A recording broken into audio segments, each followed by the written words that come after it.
Great. Of course we're live. Why wouldn't we be? Because I have no Lori's in charge. I have no idea how to actually see this on Should, Facebook anyway, so I'm Facebook yeah. illiterate, essentially. That's what it boils down to. Well, uh, ignorance is bliss. Can we just say that? Let me just do a quick check. Hey, I'm live. It says I'm live. That's really silly. Oh, we are. Look at that. Hi, Perfect. everybody. It's only 8:01. Should we screw around some more? 11:01 for the real rest of the world. Oh, yeah, the rest of the world that gets all the live classes and all those good things. So, Yes, East Coast. East Coast, the yeah. best coast. Brian, how you doing? Doing great. Doing Welcome fantastic. to your first challenge. I know. This has been very exciting for me. I It have is. like Tell me what's exciting. I don't know. I get to like actually check Facebook and know what's actually going on, other than being like, oh yeah, what did Greg and Lori have planned for this week? And I have to go back and look. Like I actually know what's happening without having to look, which is really nice. It's like I feel like I'm actually can be part of the conversation. Yeah, I agree.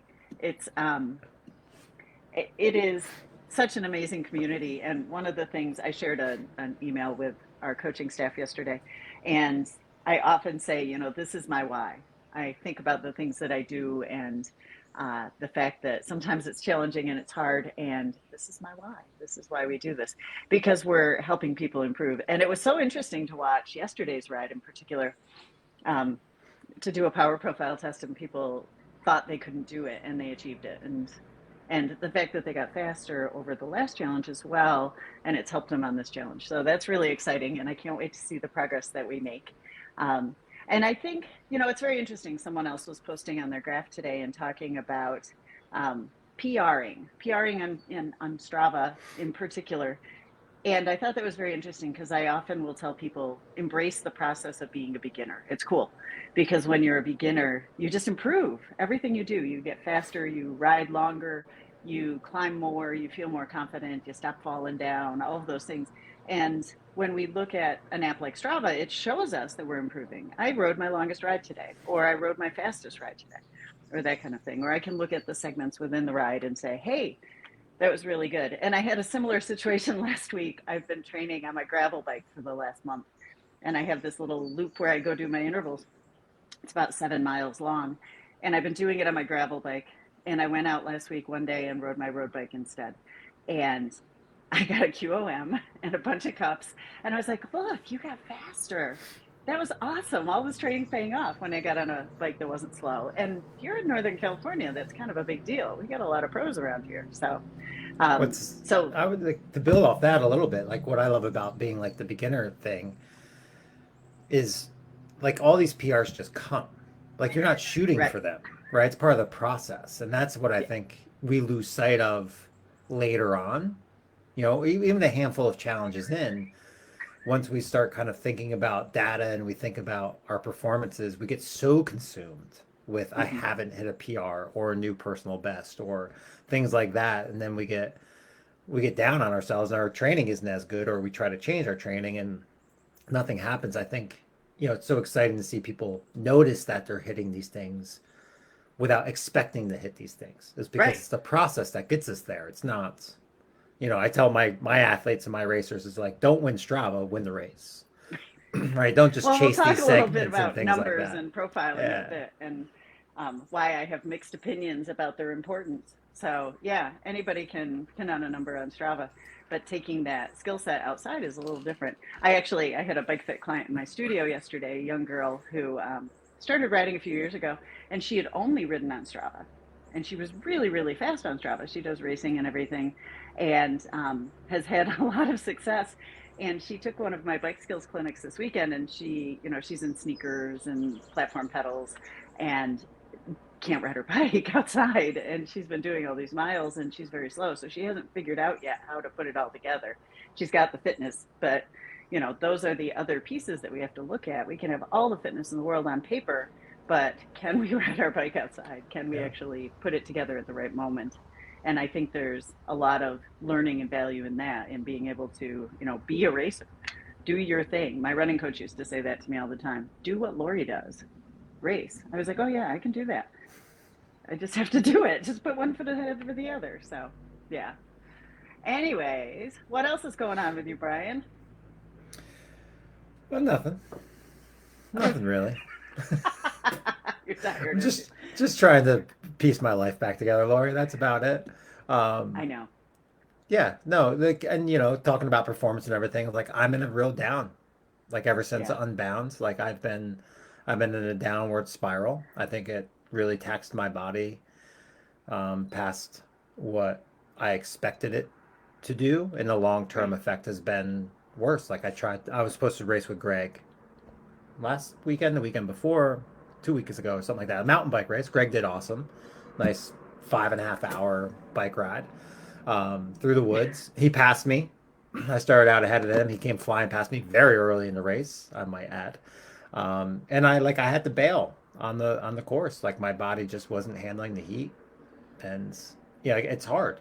Mm-hmm. We all fall into the same thing. Like training feels okay, but something's going on to where my body's not responding, and I just gotta trust it and sit back and retake Yeah. new stock.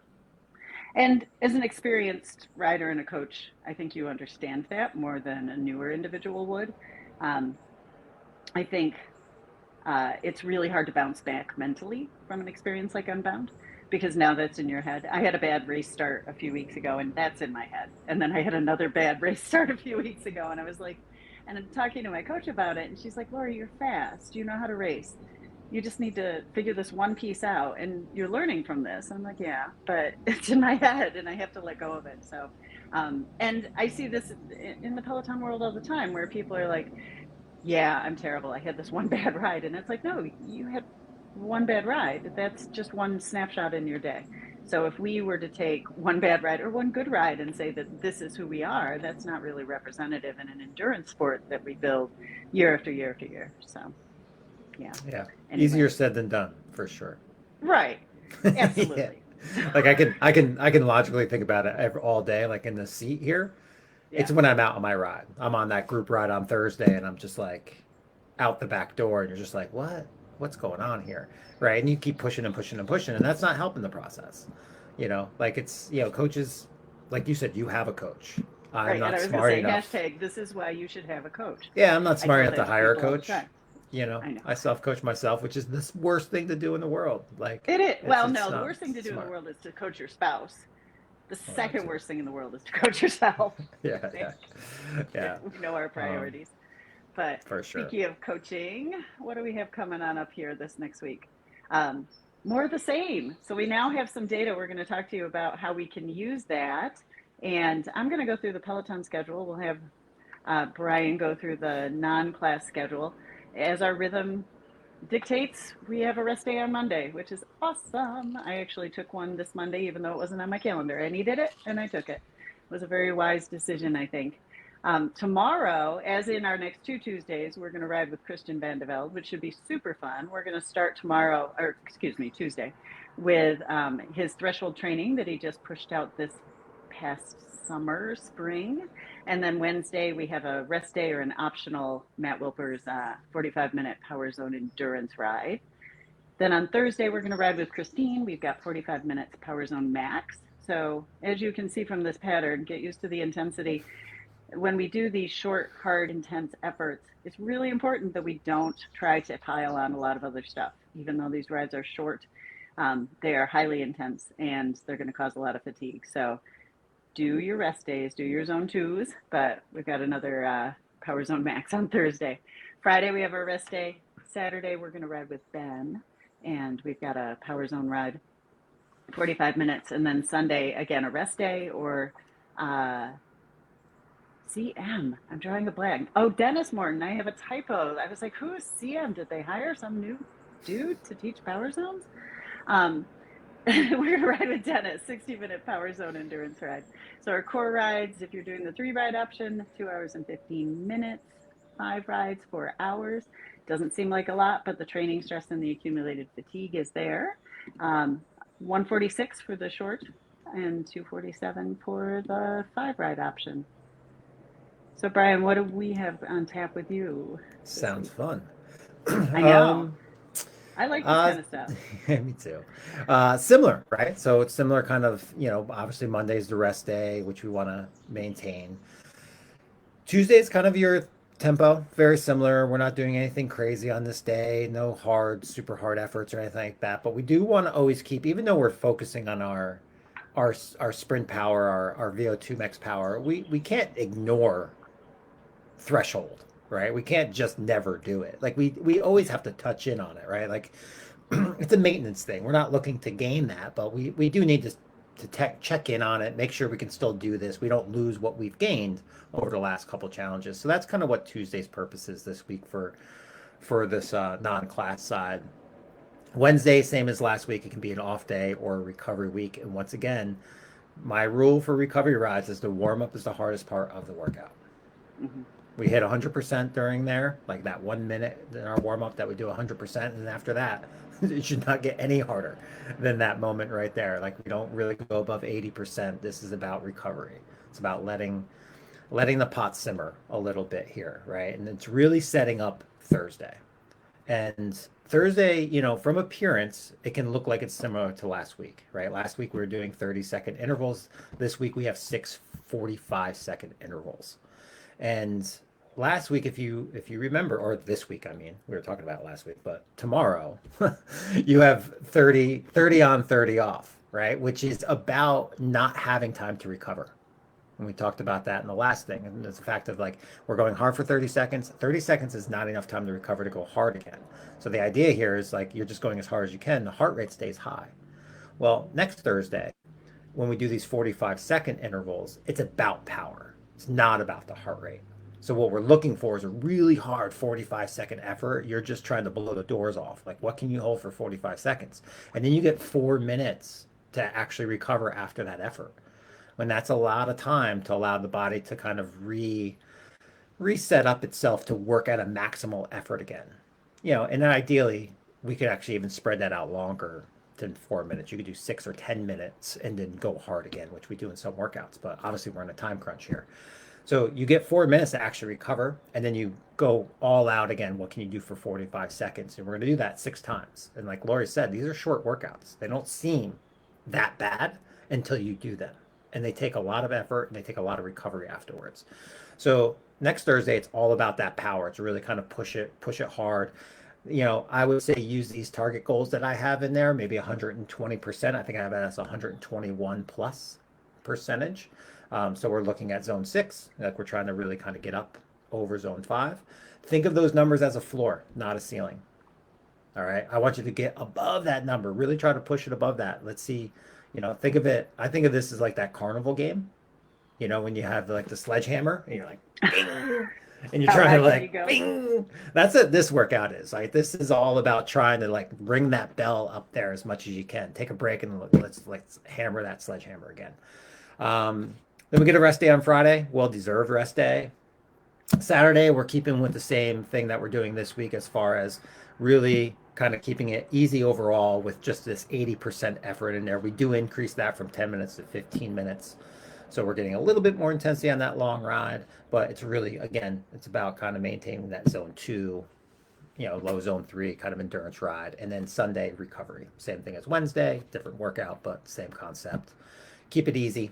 If you want to extend those long rides outside, go for it. Just extend it after the main set, the main intervals, and keep it at zone 2 whenever you extend. But yeah, good fun week. I love the short, hard power stuff with a lot of rest. That's my wheelhouse. I like the analogy of shooting for the roof. Repeat it again. Yeah, so I always look at power numbers as ceilings and floors, right? And what's this goal number? If we're putting a goal number there. So when I'm thinking about threshold, VO2 or zone 4, I always think of those when I'm doing zone 3 and zone 4s, like anything below zone 4 and below. I always think of the number goal as a ceiling. I don't want to go above it. So if that number is telling me to be at 99% or 95%, then that's my ceiling. I'm not going above that goal that, the teacher's asking me, the coach is asking me to do. Whenever I'm doing zone 5, zone 6, zone 7, I'm going above threshold. I'm in my VO2 max or the sprint effort. I always look at those numbers as the floor. It's okay to go above. right? Yeah. It's okay for me to go above. The goal here is to be above, at, near, or above that number. Where in threshold, VO2 max tempo, it's always to be at, near, or below that And number. that's my challenge. That's Because a I challenge for want to most be people. at, near, or above for everything. Above. Because I'm Yeah, always because we afraid of think falling behind, we think right? like, oh, if I go a little harder, this is going to be beneficial, right? But it's Yeah. not because it's about energy systems. And Right. yes, I can go, right? Like, hey, I can hold my FTP for 45 minutes, right? That's what the world Yeah. tells us. So if you're asking me to hold it for 20 minutes, well, heck, I can go above that. But should I? I Right. can, but should I? That's not the point. We're not trying to do that. We're trying to, I always say is you can lift a table two ways. I can lift it from underneath, or I can pick the table up from above. Every workout is trying to lift that table. The goal is, am I trying to lift it from underneath and push that number up? Or we're doing next Thursday and this Thursday, are we grabbing the table from above and are we trying to pick that table up? And that's the mentality you have to have when you look at your workout is what's the goal of this workout? What's the Yeah. purpose? Am I pushing the number or am I pulling the number? And that helps you kind of decide, is it okay for me to go above this number or should I be staying below this number? And that's a really good point with our Peloton folks as well. So for those of you who are thinking, so our classes are designed so you sit in the middle of your zone. So who rides at the top of their zone all the time? Many of you, right? And we're afraid of going to the bottom of the zone because we're going to go too easy, or we're getting the better workout because we ride at the top of our zones. And you hear the instructor say, don't ride at the top of your zones for most of the easy rides. And when I should say easier rides, so the endurance based rides, the lower intensity rides, as we do the short, hard efforts, you'll notice they're like, go as hard as you can. This is where your target is, and then shoot. So, yeah, those are really good points. I'm going to remember that when I go out and do my workout later today, that I'm not going to shoot to the top of the zones because that's not what that workout's about. So that's good. Right. Yeah. So great analogy. Brian, by the way, has the best analogies. I steal them all the time, but my favorite, I think, is shooting a cannon out of a canoe.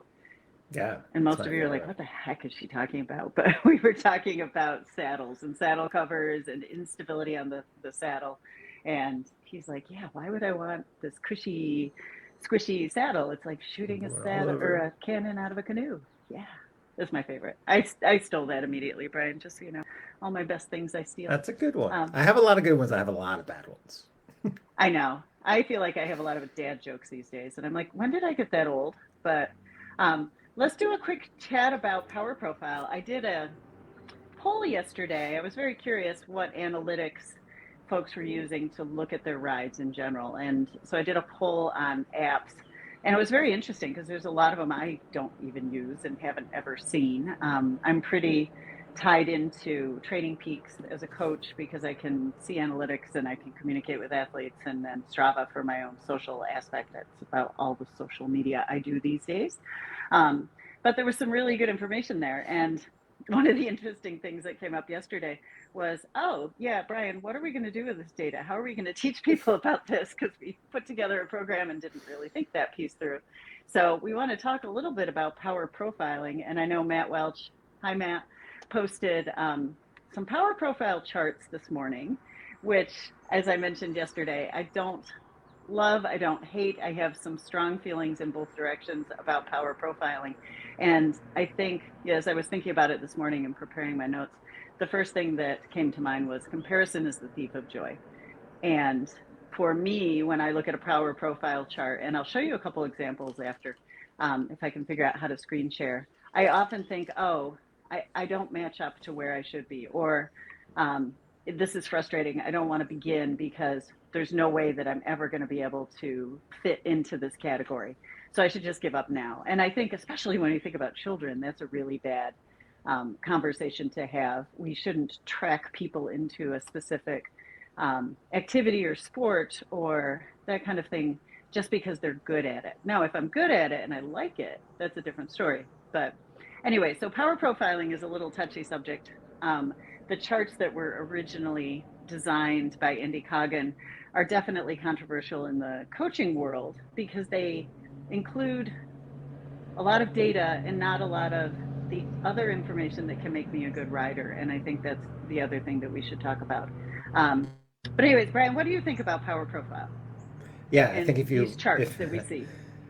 The Cognitive chart's the one that always pops up, and we all look at it. We all have looked at it, Right. and it's really demoralizing, is what it is. Right? Like I spend that hundreds of hours a year training and race well, and then I look at these charts and I'm like a Cat 4 racer, right? And like or like untrained. That's the best one when I'm like killing myself, and they're like, "Oh, you're an untrained cyclist." Right. You're like, "What? I'm riding like 15 hours a week. I'm not untrained." It's kind of like So, when Garmin says you're being oh, unproductive. I'm like, screw unproductive. you, That's the Garmin. You worst. do this workout. I've turned all that off because I'm like, I can't. So you have to look at the context of these charts, right? Like they are good comparisons, and I'm a fan of, putting some numbers out there for people to strive to and really have an understanding of like what is a world-class athlete doing, Mhm. right? And that these charts are built off of they used Training Peaks data years ago, right? So this is going back what 10, 15 20. years, Yeah. 20 years ago when they built these numbers. So you have to always kind of look at it as like, hey, who were these athletes that were using Training Peaks 20 years ago? They weren't people like us, right? These were serious athletes that were really training and using who even had a power meter 20 years ago, Right. Well, I right? did, but Like it was it not cost me like $2,000 for a power correct. tap pump with wires. It was not a common thing, right? So when you're looking at these 5-second powers data, you're talking about track athletes in a lab setting. They're not also that same athlete is not also doing the 20-minute test, right? Like that's not the top of the 20-minute test thing. So the comparisons I have a problem with is the fact of like they're cherry picking kind of who is it that we're really looking at.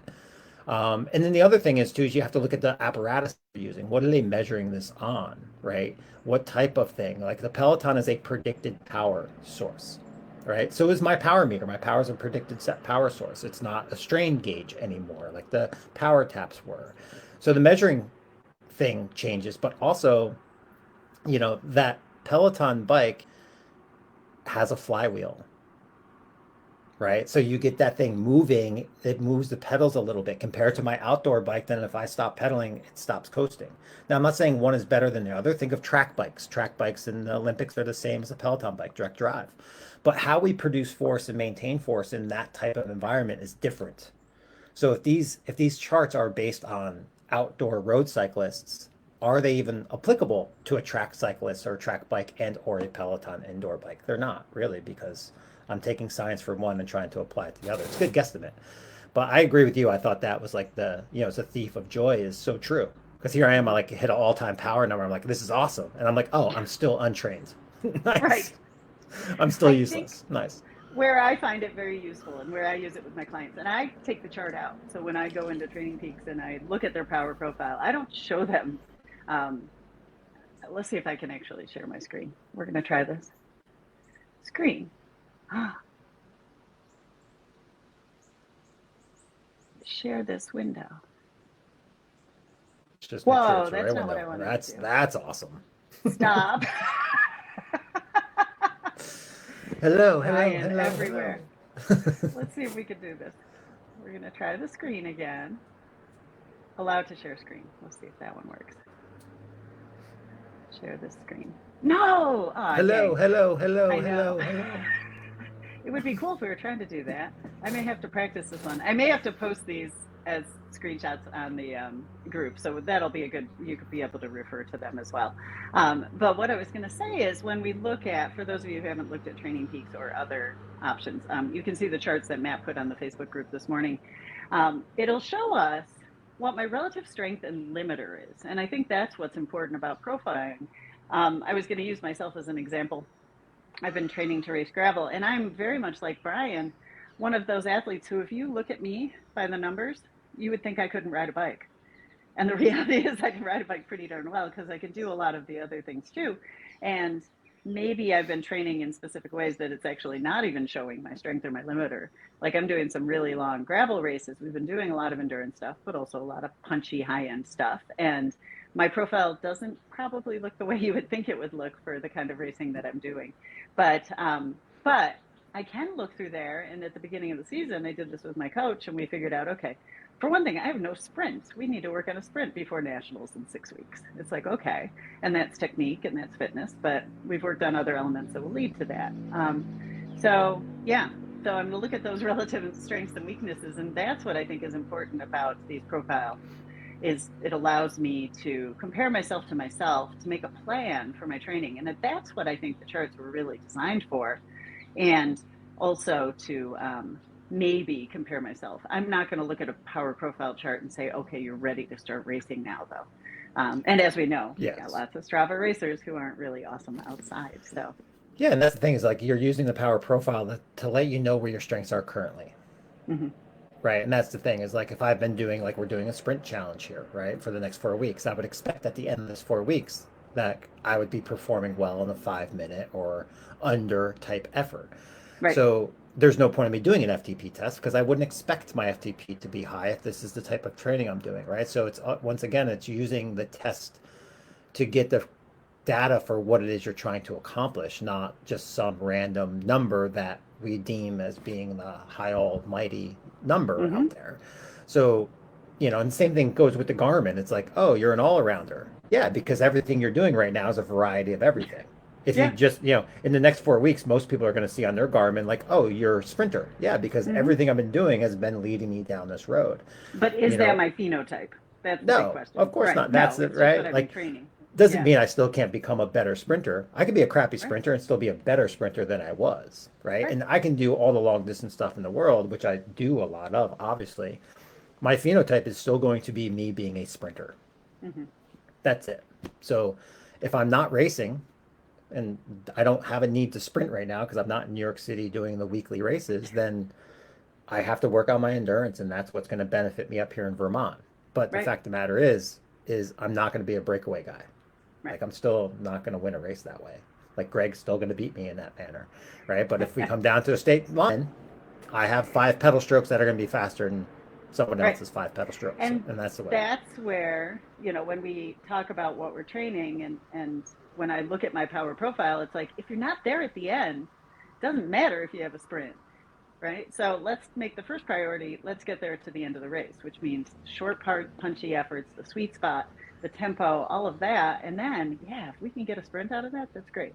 And that's the important part too, is understanding like you don't have to be a better sprinter than me at the end of a long gravel race. I just have to be there. You just have to be more recovered at the end of the race than I am.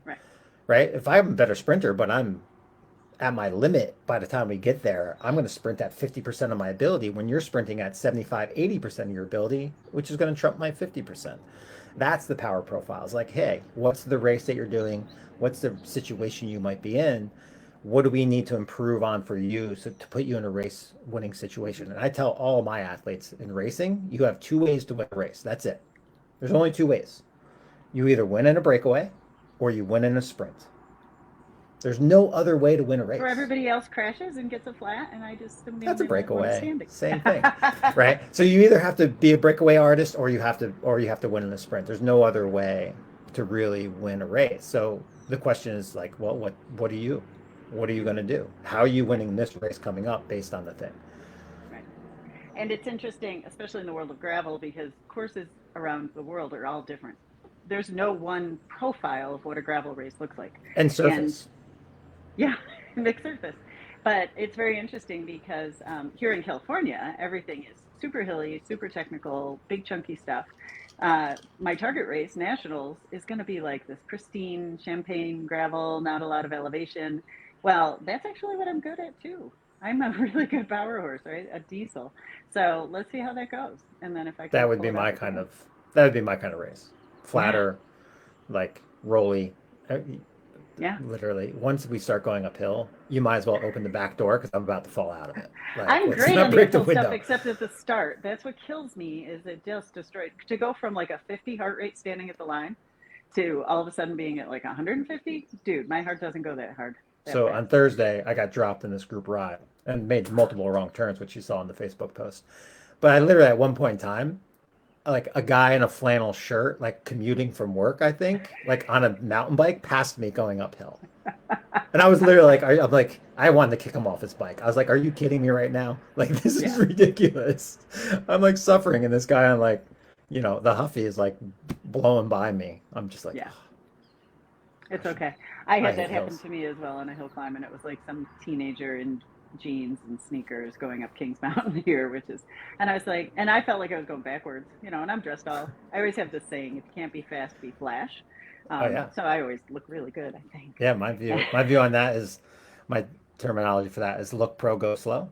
And there you go.